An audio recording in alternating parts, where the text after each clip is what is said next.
अध्यात्म विज्ञान कोई धर्म या संप्रदाय नहीं है, ये स्पिरिचुअल साइंस है जो कुदरत के कानून पर आधारित है। ये विज्ञान पूरे ब्रह्मांड के सभी रहस्यों को उजागर करता है और जीवन के सभी पहलुओं को समझने के लिए एक नई दृष्टि देता है। इसी को आर्ट ऑफ विजन कहते हैं, दुनिया को देखने की एक नई दृष्टि, जो अध्यात्म विज्ञानी परम पूज्य स्वामी श्री कमलेशानंद जी के निर्देशन में सनातन सत्य का अनुसंधान कर हमारे जीवन को प्रकाशित करे। जय सच्चिदानंद। तो प्रश्न तो तुम करते नहीं हो अभी, सब प्रसन्न है। नहीं, प्रसन्न है वो तो अच्छी बात है, मगर जो बातें अभी तक समझ में नहीं आई थी, उसमें भी अगर आपको कोई बातें अभी भी ऐसी है जो आपको समझ में नहीं आती है, तो वो प्रश्न के रूप में मेरे को पूछ सकते हैं, प्रश्न कर सकते हैं। मेरा कहने का यहाँ हम समाधान के लिए बैठे हैं। माया में फंस रहे, कैसे पता चलेगा? इसमें से बाहर कैसे निकलेंगे? हम माया में फंसे हैं, कैसे पता चलेगा? और इसमें से बाहर कैसे निकल सकते हैं? जन्म से मौत तक मन वचन काया जो कुछ भी करती है वो माया ही है, न हम है न हमारा है। सिर्फ हम मानते हैं, उसी का नाम माया है। नहीं मानते हैं, न मन वचन काया हम है, न मन वचन काया को चलाने वाले हैं, न मन वचन काया को मिटाने वाले हैं, और नहीं सत्ता संपत्ति सबन साधन हमारा है। समझ में आया? मगर इसको मन वचन काया को मेरा मानना, मन वचन काया को मैं चला रहा हूँ मानना, मन वचन काया भुगतान कर रहा है वो मैं भुगतान कर रहा हूँ, और सत्ता संपत्ति सबन साधन मेरा है मानना, यही माया है। उससे बढ़िया कोई माया है? समझ में आया? ये सब माया है। माया मतलब जो नहीं है वो मेरा लगता है। समझ में आया कि नहीं? कुछ भी हमारा नहीं है, इस दुनिया के अंदर कुछ भी हमारा नहीं है, और जो हम है वो दुनिया में नहीं है। हम आत्मा है, वो दुनिया में नहीं है, और जो दुनिया में जो कुछ है वो न हम है और न हमेरा है।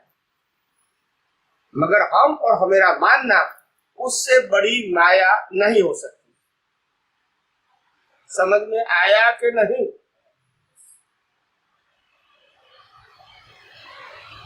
माया, माया की जाल।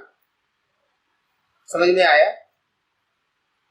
इस दुनिया में हर व्यक्ति दुखी है, हर व्यक्ति, हर कैटेगरी की व्यक्ति दुखी है, हर स्टेज की व्यक्ति दुखी है।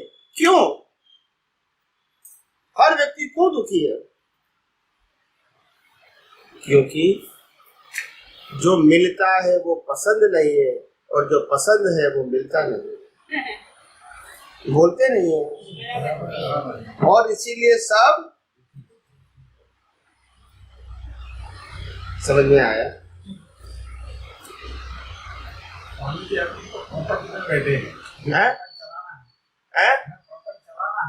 प्रपंच चलाना है,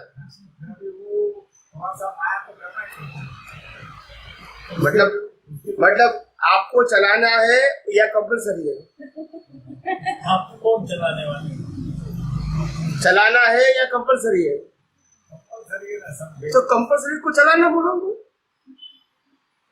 तो दुनिया को मैं चलाता हूँ, करता नहीं बोलते। हमारे पास श्वास लेने तक की भी फ्रीडम है। बोलते नहीं है? श्वास लेने की नहीं है, मगर जिस श्वास से मन वचन काया चलता है उसमें फ्रीडम है। बोलो ना, बोलते नहीं है। श्वास चलाने में नहीं है, मगर जिस श्वास से मन वचन काया चलता है उसमें फ्रीडम है। हो सकती है? यही तुम अज्ञानता है, यही अज्ञानता है भैया। हम नहीं जानते सनातन सत्य क्या है, और इसीलिए ये भ्रांति के सत्य में उलझे हुए हैं। फंसे हुए हैं और उसी से ही हमको बाहर निकलना with the help of universal. समझ में आया? सनातन सत्य ही एक रास्ता है जो आपके सभी प्रकार की खाइयों से बाहर निकल सकता है और कोई रास्ता नहीं। समझ में आया? बच्चों की शादी करना है सनातन धर्म के हिसाब से, कुदरत के हिसाब से हम कुछ नहीं करेंगे, उनके हिसाब से जो होगा वो होगा।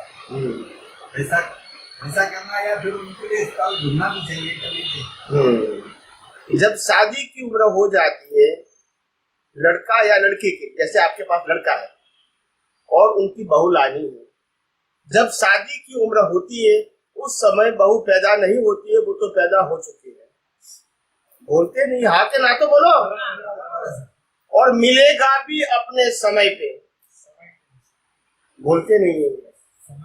जन्म भी देने वाले माता पिता मिलेंगे, पढ़ाने वाले भी मिलेंगे, सिखाने वाले भी मिलेंगे, डिग्री देने वाले को मिलेंगे, पैसा कमाने वाले भी मिलेंगे और रेडीमेड आपको मिलेगा। यही आपके कर्मों का फल है।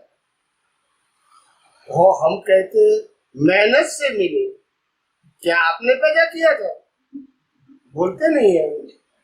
आपने पढ़ाया लिखा था? कुछ तो किया ना। क्या किया? तो जो सामग्री चाहिए तो वो तो दिलवाई हम।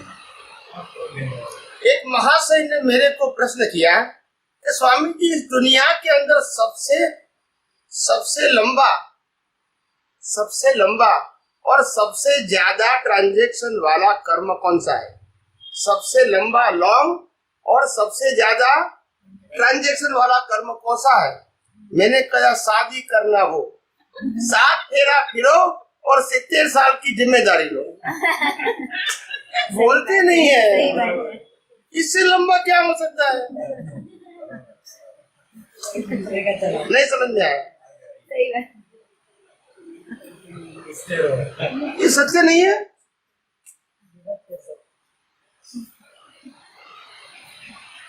वास्तविकता को आज नहीं तो कल स्वीकारना ही पड़ेगा। वास्तविक सत्य कोई व्यक्ति का नहीं होता है, वो सनातन होता है, मानो या।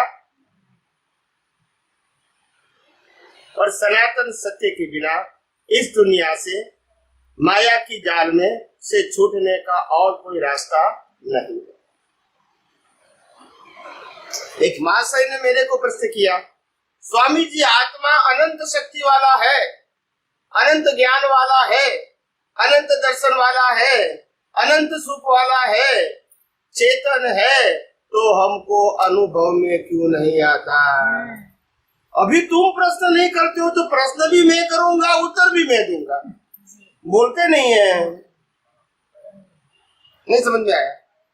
आप नहीं पूछेंगे तो मैं ही पूछूंगा और मैं ही उत्तर दूंगा। समझ में आया? तो ये महाशय ने प्रश्न मेरे को पूछा। क्या प्रश्न पूछा? सब करने वाला बोलिए तो क्या बताया मैंने?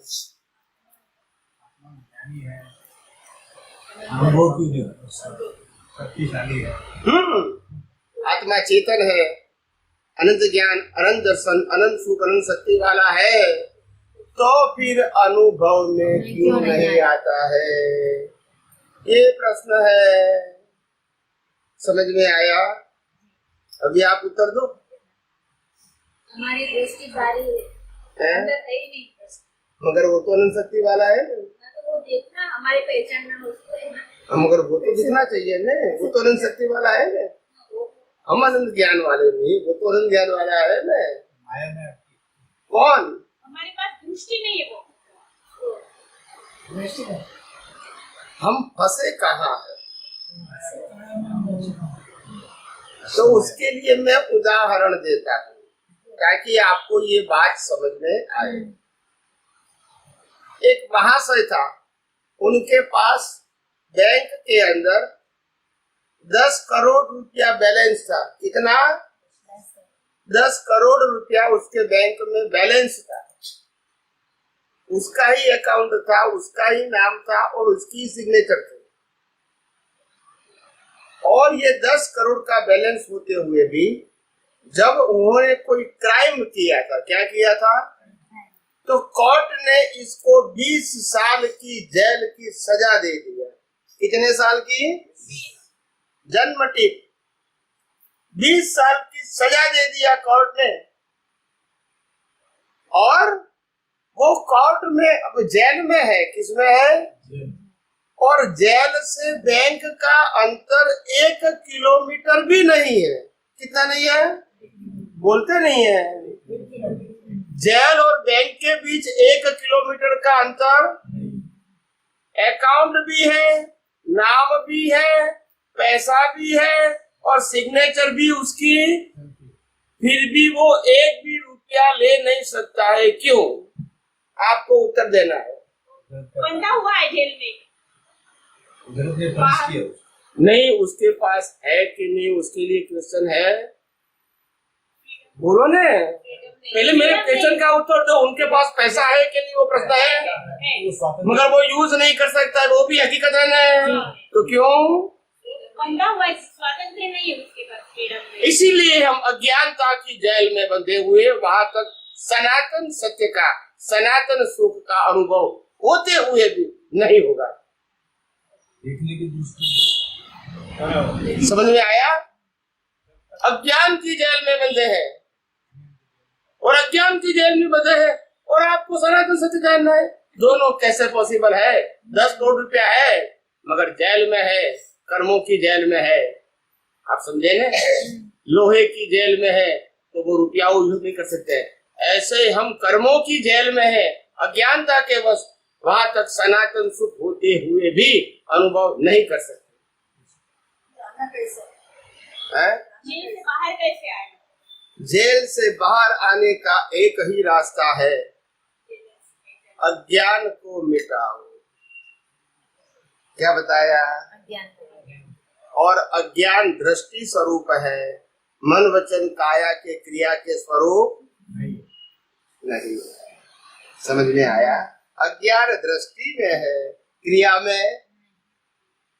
तो दृष्टि में अज्ञान को मिटाना है। कैसे? रास्ता दिखाओ। हम घर परिवार में बैठे हैं, समाज में रहते हैं, तो ये चर्म चक्षु से हम व्यक्ति को तो देखते हैं, ठीक है ना? ठीक है ना? मगर व्यक्ति के अंदर जो परमात्मा है उसको हम देखते हैं। तो चर्म चक्षु से व्यक्ति दिखेगी और ज्ञान चक्षु से परमात्मा भी देखना पड़ेगा, क्योंकि परमात्मा सनातन सत्य है और ये शरीर विनाशी सत्य है। यस और नो? यस। तो विनाशी सत्य के साथ सनातन सत्य को देखना पड़ेगा। दृष्टि, आर्ट ऑफ विजन। उसके बाद ये मन वचन काया जो कुछ भी करता है, क्रिया के रूप में, विचार के रूप में, स्पीच के रूप में या एक्शन के रूप में, तो आंखों से तो उनके शब्द सुनेंगे कान से और आंखों से क्रिया भी देखेंगे। करेक्ट और नोट? यस। कान से हम इसके शब्द सुनेंगे, आंख से उनकी क्रिया देखेंगे। करेक्ट है कि नहीं? तो ये रिलेटिव सत्य है। क्या है? मगर वो रिलेटिव सत्य को कुदरती रचना देखो, वो सनातन सत्य है। नहीं समझ में आया? जब रिलेटिव सत्य देखोगे तो राग द्वेष होंगे ही। जब आंखों और 5 इंद्रियों से जो सत्य देखेंगे वो राग द्वेष होंगे ही। मगर जो दृष्टि से सनातन सत्य देखोगे, प्रकृति में परमात्मा देखोगे और प्रकृति को कुदरती रचना देखोगे, तो फिर राग द्वेष होंगे? बोलते नहीं है। यही अज्ञान को मिटाकर छूटने का रास्ता है और कोई ऑप्शन इस ब्रह्मांड में नहीं है। और कोई ऑप्शन आज नहीं तो कल इस सनातन सत्य को मानना पड़ेगा, स्वीकार करना पड़ेगा, उपयोग करना पड़ेगा, अनुभव करना पड़ेगा और कोई रास्ता नहीं है। रामकृष्ण महावीर के लिए भी यही रास्ता था, आज भी यही रास्ता है और भविष्य में यही रास्ता रहेगा, क्योंकि ये रास्ता किसी का क्रिएटर और ओनरशिप का नहीं है। यस और नो? ये अध्यात्म विज्ञान स्वामी कमलेशानंद जी का नहीं, वो तो था, है और रहेगा। मैं तो प्रेजेंट करने वाला हूँ, मैं क्रिएटर नहीं। और आपको भी कहता हूँ, मैं जो प्रेजेंट करता हूँ इसको आपको रियलाइज करना है, मेरे मन वचन काया को रियलाइज नहीं करना।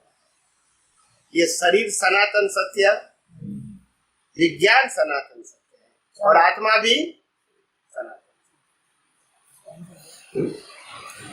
समझ में आया?